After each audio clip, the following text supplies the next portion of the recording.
Good morning, welcome to Breakfast with Chris Mason and Rachel Burden. Our headlines today. Good morning. It is Sunday the 4th of October. Our top story, Donald Trump has released a video from hospital where he says he's feeling better, but that the next few days will be the real test. The president was admitted for treatment after testing positive for coronavirus earlier this week. The video comes a day after a day of mixed messages over his health, as our North America correspondent Peter Bowes reports. In Los Angeles. Now, almost 13,000 new cases of coronavirus were confirmed across the UK yesterday, nearly double the previous day's total. Now, the government says the spike was caused by what they describe as a technical error, which led to a delay in publishing some of the positive results from the last week of September. Well, our political correspondent, Nick, technical problem. Morning, Rachel. Reading some of the detail around it, it is obviously the story of the day. Turkeys can range from 3 kilograms to 20 kilograms. Most families opt for around 6, which will feed a gathering of 10 with leftovers for Boxing Day. Now, my suggestion is just carry on with the big bird and let it feed you for the rest of the month. What is it, 20 minutes a pound and 20 minutes over? Oh, my goodness, well done. Turkey jalfrezi by, you know, the end of Boxing Day. Exactly. I leave the turkey cooking to someone else. That's never my department. I can't believe we're talking about this. And what is it, the 4th of October? It's Dolly Parton was singing Christmas songs on 5 Live yesterday. She was, wasn't she? Yes. Christmas albums. This caught my eye in the Sunday Times, which is how keen some of us have been to kind of pimp up our bookshelves a bit in the last 6 months, including Ben Fogle, the broadcaster, to go for colour coordination on the bookshelves. So you don't just want to look clever by putting some clever-looking books, but getting the colours right. But I think, aren't some people hiring sort of professionals to come in and actually organise their living room, their Zoom backgrounds, to make an impression on, you know, big kind of corporate conference calls? I think I'm going to go for the alternative, just have the clothes source and a pair of soggy jeans or whatever hanging over. That's the way to stand out, isn't it? That's pretty much what's happening behind this sofa here, let me tell you. Right, time for the weather and a man who always looks incredibly smart. Well turned out. Good morning, Chris Fawkes. Thank you, Chris. We'll speak to you in a bit. Whilst you were watching the weather forecast there, we were a little distracted by Instagram. Well, we were frantically checking through our phones because a new picture has been posted by the American president. And he is in a conference room at the hospital that he's been at for the last day or two. Tell you what, it's not Skipton General. It's quite a conference room, that is, in the presidential suite that he is in. And I guess it gives the impression, quite clearly, that he is in reasonably enough health to be up and about and to be working, because he has various papers in front of him and pen in his hand, I think, by the looks of it. Yeah. And we'll bring you that picture a bit later on. The president at work is very much the sort of theme of what certainly his team are trying to put out. As Chris says, more to come on that a bit later. But right now, it's time for the film review with Mark Kermode. Good morning. This is Breakfast with Chris Mason and Rachel Burden. Yeah, good morning. Here is a summary of today's main stories from BBC News. Donald Trump has released a video from hospital saying he feels much better, but the next few days will be a real... At least 2 people have died and dozens more are missing after a powerful storm hit southern France and northern Italy. Right, time for sport, and in particular, the London Marathon, delayed as it was meant to be, back in April, but yet another casualty of the coronavirus. It is now happening, but in a very kind of coronavirus kind of way, isn't it? Oh yeah, biosecure bubbles all over the place. Yeah. Kat is in St James's Park in London, where the elite athletes are limbering up, or soon will be. Oh, what lovely weather you've got. Like the Scottish Open, or indeed St James's Park. Kat, is it getting heavier? It sounds like it's getting heavier. The elite women's race starting. Seems incredible to believe that at 20 to 7 on a Sunday morning. Are the athletes sort of limbering up around you? I guess they're pretty much good luck hiding under that brolly. At least she's got a brolly. Now, bear in mind, away from St James's Park, right, there are people all over the country getting ready for their own London Marathon this morning. So please send us in your pictures if you're taking part today. Let us know where you are, how you're doing it, how you're preparing for it, what your breakfast is. We will cheer you on. I realise from the comfort of the sofa here, I'm sorry, but we are with you in spirit. So send in your pictures to us here on Twitter, at BBC Breakfast. You can send them on email as well, or hashtag BBC Breakfast, and we'd love to share them with everyone this morning. Fair play if you're getting ready to go out and do it. Absolutely. Let's get a check on the all-important weather, particularly if you are limbering up for your own marathon around the UK. Chris is with us. Chris, is there anywhere in the UK where someone might be contemplating? Speak to you later on. Now, do you know a cycling revolution is spreading across Europe as people swap cars and buses for greener and healthier ways to get about? And of course, coronavirus plays into all of this as well. People getting off public transport and onto bikes. Exactly, yeah. In Paris, the number of people cycling since lockdown is up by more than a quarter compared to last year as governments across the continent look to encourage the shift to two wheels. Here's Anna Holligan. I've just got a bike. Have you? Relatively recently. And is this a new adventure then? Well, it was kind of a lockdown decision about 3 months ago and it's just turned up. and are you as enthusiastic now as you were when you bought it? Probably not. I wouldn't be going out in it in this weather, no way. Are you going to get one of those? I love those baskets, the sort of bin things that they had on the front of the bikes there with a couple of dogs in there or whatever. I can't be doing any extra weight at all. No extra You can be pedalling in at 4 in the morning. No chance. Right, 6:48. Time now for Click with Spencer Kelly and Lara Lewington. Good morning. Welcome to Breakfast with Chris Mason and Rachel Burden. Our headlines today in a video. Good morning. It is Sunday, the 4th of October. Our top story. Donald Trump has released a video from hospital where he says he is feeling better, but the next few days will be the real test. The president was admitted for treatment after testing positive for coronavirus earlier this week. The video comes after a day of mixed messages over his health, as our North America correspondent Peter Bowes reports. Also in the news this morning, almost 13,000 new cases of coronavirus were confirmed across the UK yesterday, nearly double the previous day's total. Now, the government says the spike is caused by a technical error, which led to a delay in publishing some of the positive results from the last week of September. Let's talk to our political correspondent. Now, at least 2 people have died and dozens more are missing after a powerful storm hit southern France and northern Italy. Villages around the French city. Sir David Attenborough told Breakfast earlier this week that his hope for the future of the planet lies in the hands of children, and some of our younger viewers were given the chance to ask him their own questions. Well, now 3 more of them, Prince George, Princess Charlotte and Prince Louis, have each been quizzing Sir David about the natural world. Frankie McCamley was listening in. I'm going to play my daughter that whole video that's on social media a bit later on of the royal children talking to Sir David Attenborough, but right at the end he is asked, which is the better pet, a cat or a dog? And he goes with a puppy rather than a kitten. Really? Which is that's going to cause something of a domestic row at Mason Towers later on. Well, not just Mason Towers, I would think the world over. Do you think so? Yeah, one of the greatest controversies you can ever throw out. Oh, it's dog versus cat? Dog v cat. Well, yeah, so. but there will be the pro-dog lobby, won't there? Yeah. You know, there will be that alongside those making the case for cats. But yes, I look forward to that hearty discussion a bit later on. It's 11 minutes past 7. Let's return to our main story and the health of President Trump. He has been speaking from the hospital where he's being treated for coronavirus.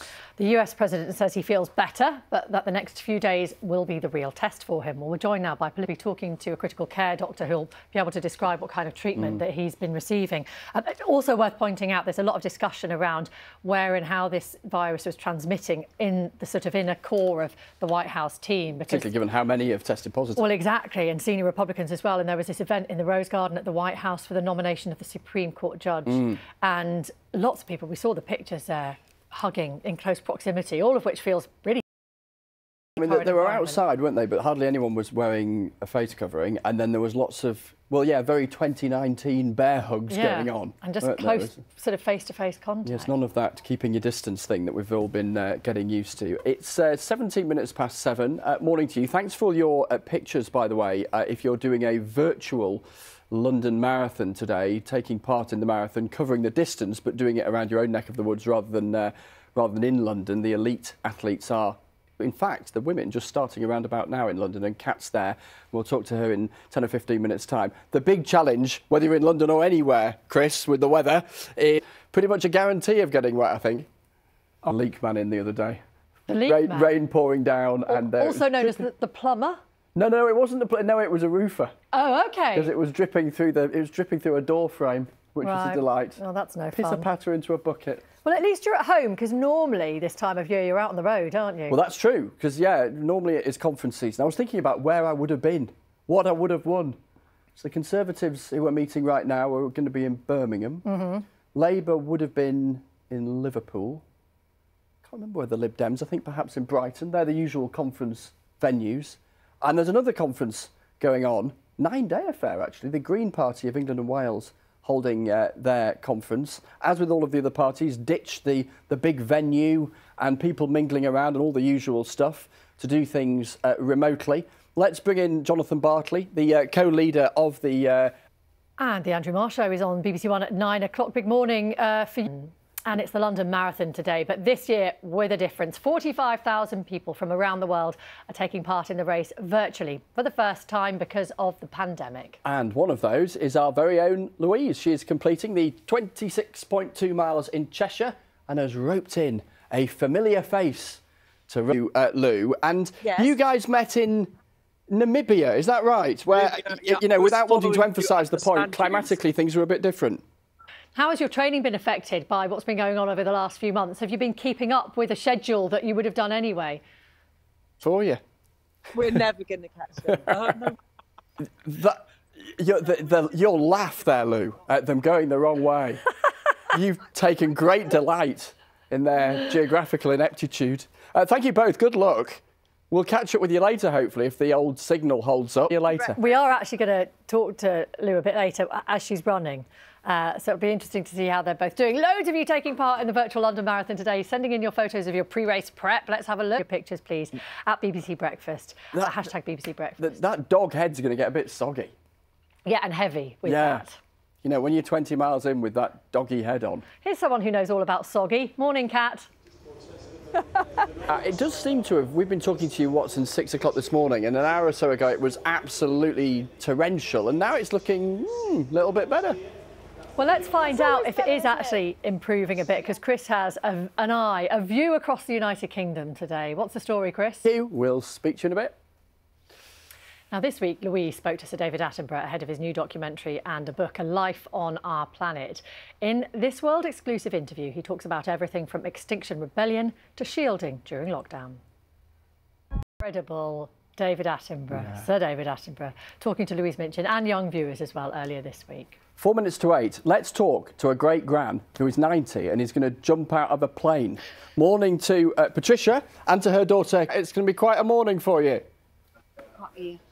Well, why? I suppose that's what it boils down to. Why? Why not? Your reaction?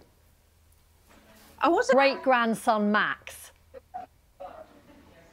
To get yourself in shape. Hectic, absolutely hectic. Ross, but we'd love to see how it all goes. See you later. Good luck. Good luck, Pat. There you go. If I could just tell you a little bit more, because we didn't get the full story there. It is amazing. So Pat is 90 years old, and some of her friends were saying, well, for my 90th, I've got a bucket list. I'm going to do X, Y, Z. And Pat just said, I'm going to jump out of a plane. So that's what she's doing. And she had to be passed medically fit by her doctor. So she had to go through a series of tests. Yeah, doing lots of sit-ups, trying to sort of build up the strength. We're going to catch up with them tomorrow, actually, after the jump. OK. And well, I'm sure we'll have TV footage of it as well. Indeed. But it sounds like she's up for it, at least. I do like direct answers to direct questions. Why? Why not? Anyway, we are here on the BBC News Channel until 9 o'clock this morning. And we're going to hear over on the BBC News Channel, but this is the point where we say goodbye to you on BBC One. Bye-bye for now. See you in a bit. Bye. Well, we're going to speak to the Independent's travel editor, Simon Calder now. Hi, Simon, how are you? I should also contact the Italian Health Ministry and the Italian Embassy in London for comment on those examples that we were telling you about a bit earlier, but we haven't had any response from them as yet. Good morning to you. It's 25 to 9. Now, Sir David Attenborough told Breakfast a couple of days ago that his hopes for the future, as far as the planet is concerned, lie in the hands of children. And some of our younger viewers were given the chance to ask him some questions. And 3 more younger viewers, Prince George, Princess Charlotte and Prince Louis, have each been quizzing Sir David about the natural world. I would say they are avid viewers. Frankie McCamley was listening in. Hello. Beautiful pictures there as well. And actually quite sweet to see the young royals talking. We were saying earlier, didn't sound quite as posh as we thought they would. They didn't, did they? They didn't. Not quite as unposh as you, though, Chris Mason. Wow. But that wouldn't be hard. For years, shall we move on? For years, she featured on songs by the likes of Primal Scream and New Order. But this year, Denise Johnson was realising a dream of her own by releasing her first solo album. Yeah, this is terribly sad because before the record could be finished, the singer died suddenly in July. But thanks to the work of her close friends, the finished product has finally gone on sale. Abby Jones reports. It's a genuinely fantastic achievement by the friends and the team that are involved in that. It's 8:40. Now, you're off to pop off to do the news for Andrew Marr. I am. A must-watch this morning, not just because Chris is on it, but because the Prime Minister is also going to be speaking to Andrew Marr. So that's from 9 o'clock on BBC One. Before I dash, let me introduce you to Chris, who's got a look at the weather, and that is the darkest sky you could possibly find, I suspect, short of it being night. Thanks, ever. Let's hope things improve a little bit as the week goes on. We'll see how it goes. Now, Catherine is in St James's Park this morning, where the elite athletes taking part in the London Marathon, well, they've already started, some of them, running the 26.2 miles around a specially constructed COVID-secure route. So the weather looking a bit brighter there now, Kat, and the women have already gone off, haven't they? Catherine, I mean, you've done sterling work there right throughout the morning. You really have. We must, of course, give credit to all the other runners, not there in central London, but all over the country, who are going out and braving the weather this morning. Let's speak to our reporter, Radzi Chinyaganya, who is with a group of virtual runners, all work for the NHS in Lewisham. Radzi, how's it going there?